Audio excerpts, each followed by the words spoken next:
ప్రతి అడుగు మన అభివృద్ధి కోసం, చేసే ప్రతి ఆలోచన ప్రజా సంక్షేమం కోసం అంటూ రైమ్ అంటూ ఈ పదానికి నిలవెత్తు నిదర్శనం మన రాష్ట్ర ముఖ్యమంత్రి వర్యులు the dynamic and dynamite missile leader Shri Revanth Reddy గారిని ప్రసంగించవలసిందిగా సాదరంగా ఆహ్వానిస్తున్నాము.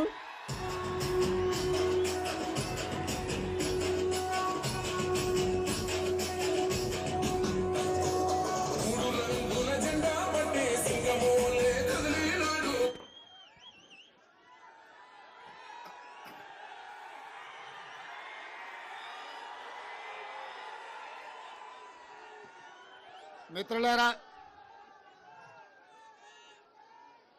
ఈరోజు आखिर में उसी में आ जाएंगे शुरुआत तो इधर से करने दो. आरामगढ़ फ्लाईओवर ప్రారంభోత్సవ కార్యక్రమానికి ఎంఐఎం పార్టీ అధ్యక్షులు, హైదరాబాద్ పార్లమెంట్ సభ్యులు, మీ అభిమాన నాయకుడు అసదుద్దీన్ ఓవైసీ గారు, సహచర మంత్రివర్గ సభ్యులు దుద్దిల్ల శ్రీధర్ బాబు గారు, శాసనసభలో ఎంఐఎం పక్ష నాయకులు నా చిన్నప్పటి మిత్రుడు అక్బరుద్దీన్ ఓవైసీ గారు, హైదరాబాద్ నగర మేయర్ గద్వాల విజయలక్ష్మి గారు, అదేవిధంగా డిప్యూటీ మేయర్ గారు, శాసన మండలి సభ్యులు, శాసనసభ్యులు, హైదరాబాద్ నగర కార్పొరేటర్లు, కార్పొరేషన్ చైర్మన్లు, ముఖ్యంగా హైదరాబాద్ పార్లమెంట్ ప్రాంతం సంబంధించిన వేలాది మంది యువకులు ఈరోజు ఈ ఫ్లైఓవర్ ప్రారంభోత్సవ కార్యక్రమంలో పాల్గొని ప్రభుత్వం చేస్తున్న అభివృద్ధికి అండగా నిలబడ్డందుకు మీకు అందరికీ మనస్ఫూర్తిగా ధన్యవాదాలు.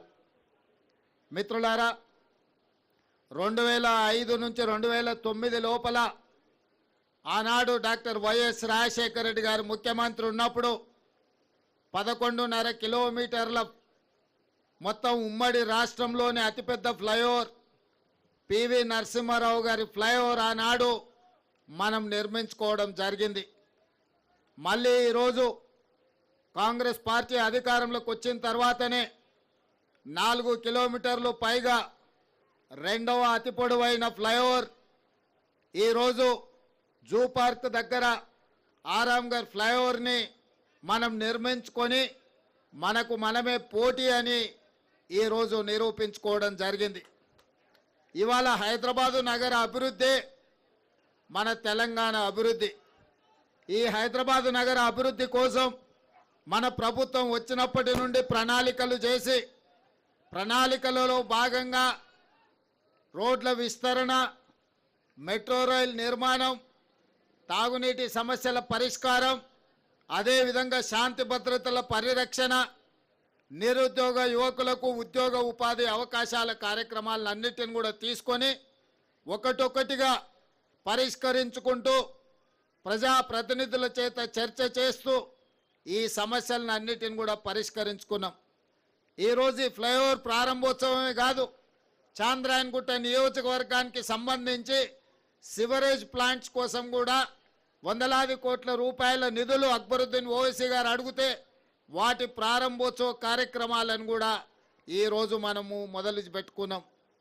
ఈరోజు చాలామంది నగర అభివృద్ధి గురించి ఎదురు చూస్తున్నారు. ఈ నగర అభివృద్ధిలో మెట్రో విస్తరించాల్సిన అవసరం ఉన్నది, గోదావరి జలాలను తీసుకురావాల్సిన అవసరం ఉన్నది, మూసీ నదిని పునరుజ్జీవింపజేయాల్సిన అవసరం ఉన్నది.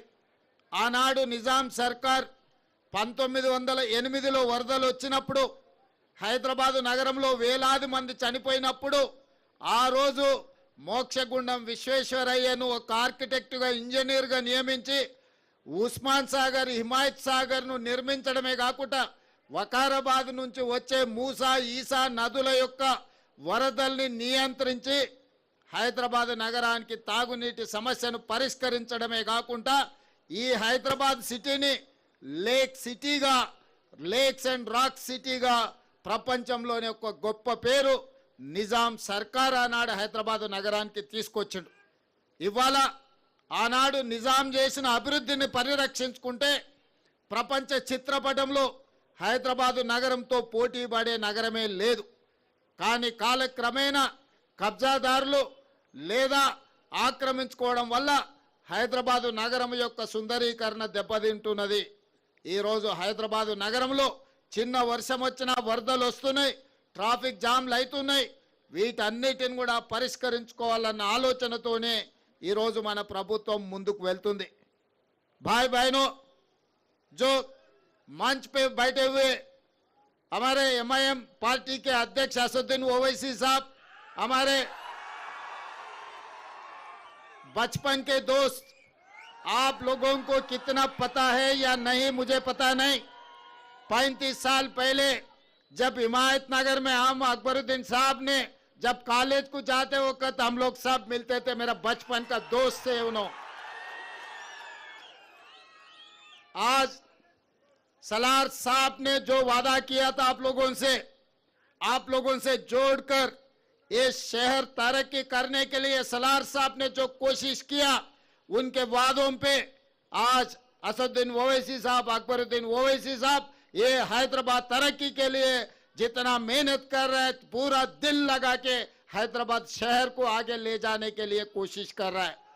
उस दिन उर्दू हॉल गली में हिमायत नगर में हम घूमते थे, तब हम नहीं सोचे वो एमआईएम का एमएलए फ्लोर लीडर बनने वाले हैं, हम तेलंगाना के मुख्यमंत्री बनने का।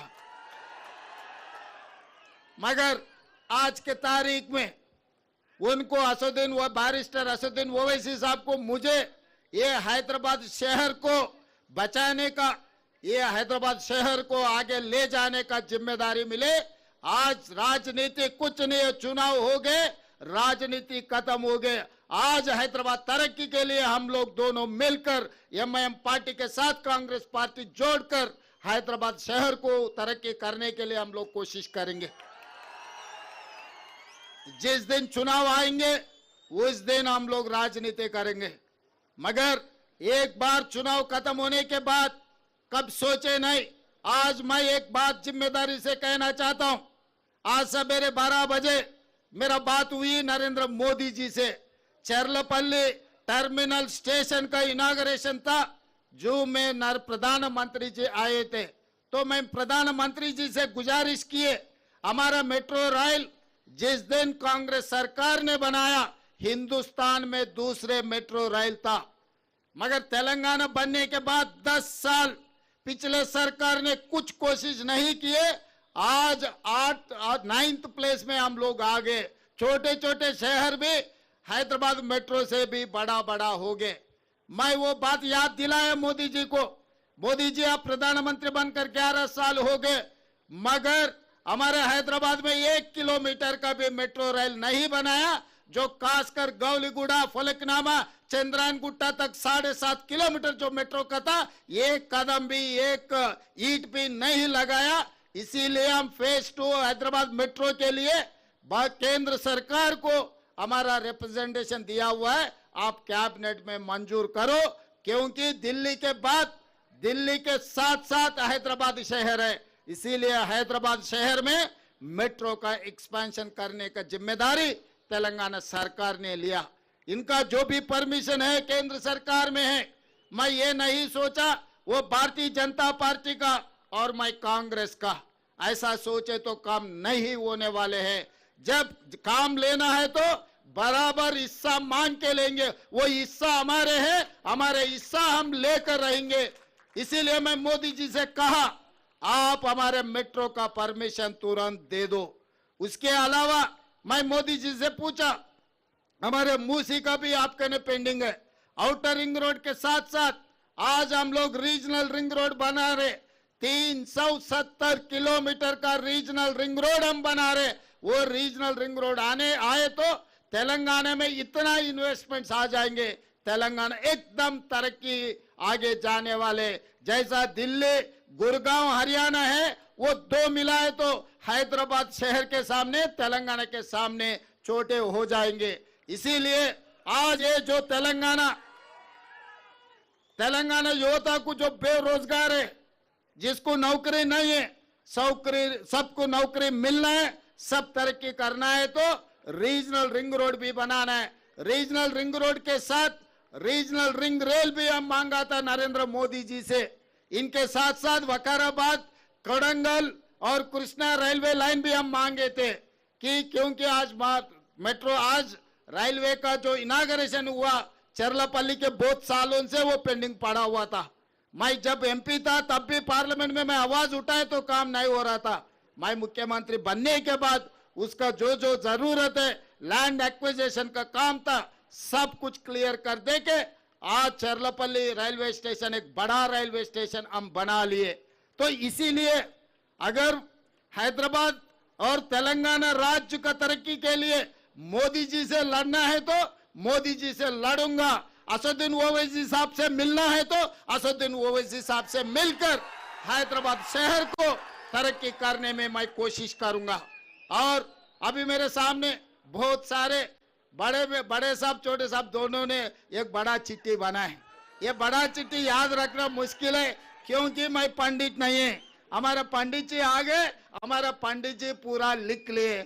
आज मैं ये बात साफ कहना चाहता हूँ, जब अय्या मियाँ हो गए, एक हो गए तो हम क्या बोलने का है।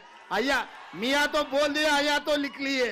अय्या का मतलब पंडित है, आपको तो पता है ना।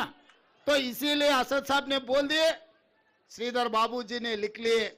जो भी हैदराबाद शहर के लिए जो पूरा चिट्ठी बनाया, आने वाले दिनों में, कुछ दिनों में 11 या 12 तारीख पूरा MIM MLA MPs को सबको सेक्रेटेरिएट में मैं बुलाऊंगा, सब ऑफिसरों को बुलाऊंगा।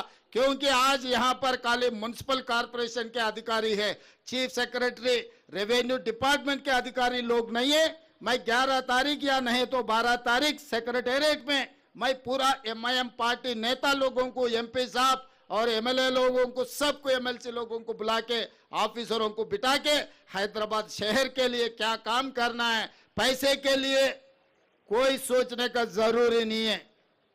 वो ये ओल्ड सिटी, बार बार अपने लोग कह रहे ओल्ड सिटी, भाई ये ओल्ड सिटी नहीं है, ये ओरिजिनल सिटी है। इससे पहले मैं चंद्रायन गुट्टा में यही बात कहा, ये पूरा तेलंगाना में जो शहर है, जो सिटी है, जो ओरिजिनल सिटी है, वो सिटी है हैदराबाद सिटी। ये हैदराबाद सिटी के लिए, ये ओरिजिनल सिटी के लिए अगर पैसे कम पड़ा तो तेलंगाना सरकार रहने का भी कोई कामयाबी नहीं है, कोई काबिल नहीं है। इसीलिए जो हमारे सरकार में मैं आते ही रोड वाइडनिंग के लिए पैसे दिए, मेट्रो रेल के लिए पैसे दिए, फ्लाईओवर्स के लिए पैसे दिए, सीवरेज ट्रीटमेंट प्लांट बनाने के लिए पैसे दिए। आज मिरालम टैंक में एक अच्छा केबल ब्रिज बनाने के लिए दुर्गम चरू में आप उधर जाके देखना पड़ रहा है। 2 साल के बाद लोग इधर आएंगे, मिरालम टैंकी के ऊपर केबल ब्रिज देखने के लिए पूरा तेलंगाना से कोने कोने से लोग आएंगे। यहाँ ये जू पार्क के साथ साथ मिरालम टैंकी में केबल ब्रिज देखने के लिए लोग इधर हाजिर हो जाएंगे। तो इसीलिए अंडरग्राउंड ड्रेनेज के लिए, पीने के पानी के लिए, वैसे ही जो चारमीनार पेडेस्ट्रियल के जो प्रोजेक्ट है, अकबर साहब ने कहा, वो प्रोजेक्ट के लिए जो भी आप कह दिए, हर चीज के लिए पैसे तैयार है। काम करवा लेने का जिम्मेदारी आप लोगों का है। क्योंकि पूरा तेलंगाना में इधर उधर घूमने में मैं कभी अगर इधर नहीं देखे तो आप लोगों का जिम्मेदारी है। आप काम करवा लो, पैसे देने का जिम्मेदारी मेरा है।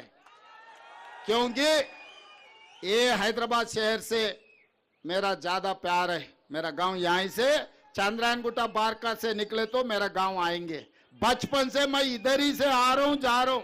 संतोष नगर से लेकर चंद्रायन गुट्टा तक ओल्ड सिटी में गली गली मुझे पता है। तो ये शहर को जब हम अच्छा करेंगे तभी अपना नाम रोशन हो जाएंगे। बाहर गए तो आप कुछ भी बोलो, कोई पहचानते नहीं, मगर हैदराबाद से आया बोले तो सब कुछ पहचानते। अपने पहचान हैदराबाद है। जब अपने पहचान के लिए पैसे कम पड़ा तो ये सरकार ठीक से काम नहीं किया जैसा हो जाएंगे। इसीलिए इसमें जो भी जरूरत है, हम इंटरनेशनल कंसल्टेंट को अपॉइंट किए इस पूरे कामों के लिए। कंसल्टेंट के साथ साथ अपने एमआईएम एमएलएस और नेता लोगों को बिठाऊंगा हैदराबाद के लिए। एजुकेशनल इंस्टीट्यूट, वो आईटीआई हो, अकबर असद साहब ने कह रहा था साहब हमारे लिए एक इंजीनियरिंग कॉलेज, बस जरूर जब जरूरत पड़े तो मैं एजुकेशनल डिपार्टमेंट को बोलूंगा, टेक्निकल एजुकेशन डिपार्टमेंट को जरूर हम इंजीनियरिंग कॉलेज देने के लिए कोशिश करेंगे। और आगे जूनियर कॉलेज, डिग्री कॉलेज के बारे में चंद्रायन गुट्टा में शुरू करने के लिए अकबर साहब ने कहा हम एजुकेशनल इंस्टीट्यूट में इंस्टीट्यूट से देने के लिए हम पीछे हटने वाले नहीं है। जो जो जरूरत है जरूर वो काम हम लोग करेंगे। टाइम हुआ? ओके।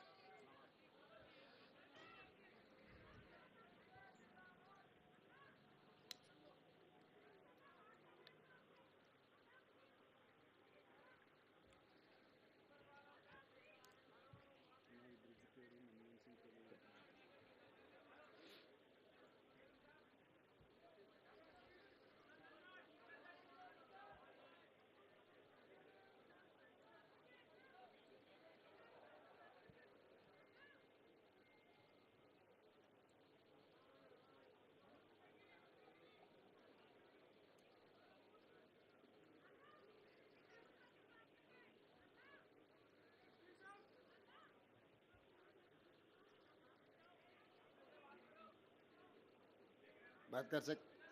हाँ। और उस्मानिया दवाखाना, निजाम सरकार ने अपने लिए उस्मानिया दवाखाना बना के दिए। आज उस्मानिया दवाखाना के वहाँ पर हाल देखे तो कोई भी परेशान हो जाएंगे।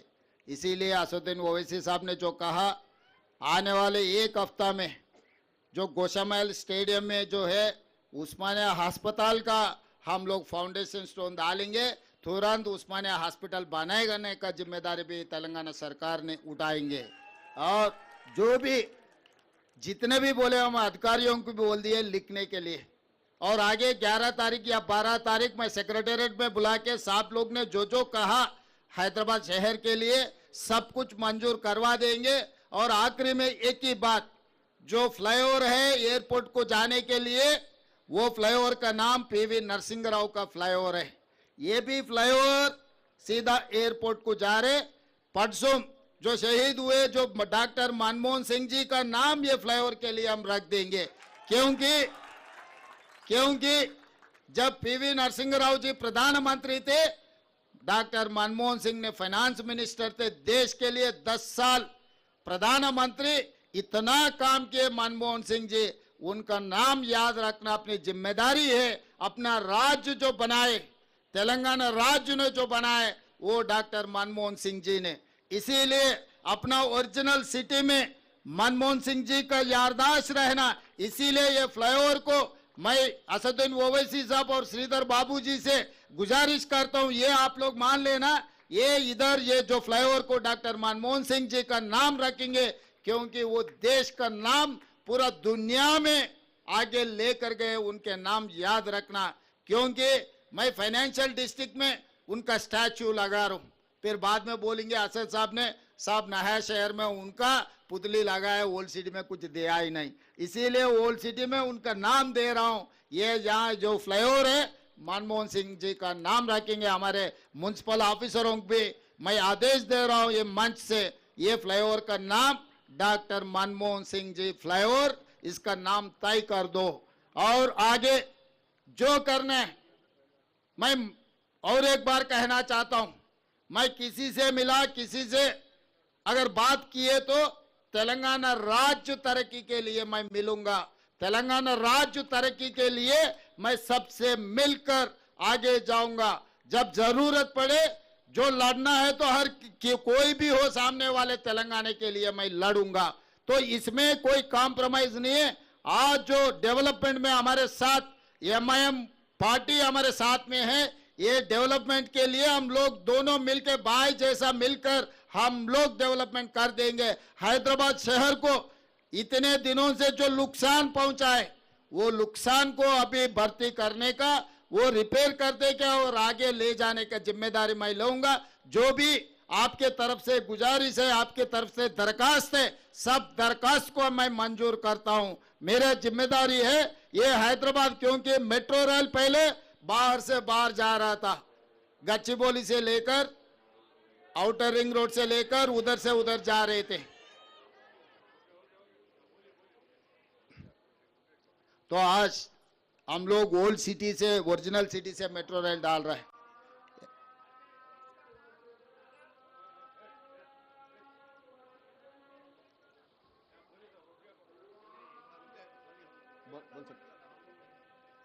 तो ज्यादा बोलने का कुछ नहीं है भाई, सब कुछ जो बोलना है बोल दिए।